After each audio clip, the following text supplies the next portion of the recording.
bloom again in my lifetime. Do you see any leaders coming forth who could actually spearhead this? The short answer is no. And I loved Lee Iacocca's book, Where Have All the Leaders Gone? We aren't producing leaders because we aren't producing people who are deeply steeped in ethics and humanism. We're producing technocrats who are out to earn a buck. We're producing people who are selfish, self-centered, focused on the short term, and motivated by money. I mean, these days people are running for Congress not to run for Congress and serve the public, but to qualify for the $700,000 a year lobbyist job immediately thereafter when they get defeated.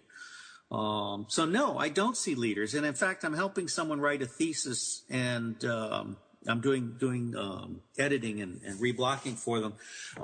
And one of the things that I'm finding very fascinating is this whole concept of leadership as a non-concept. In other words, true leadership is not having someone in charge.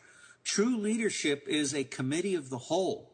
And it's very, very similar to what our indigenous Native Americans used to do. They'd sit around in a circle and everybody would have their say, and they wouldn't break up until the group had agreed.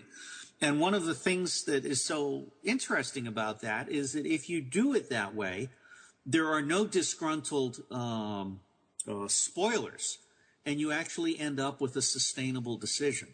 So no, I don't see any leaders out there. I see a lot of good people. Certainly Jill Stein, Rocky Anderson, Gary Johnson.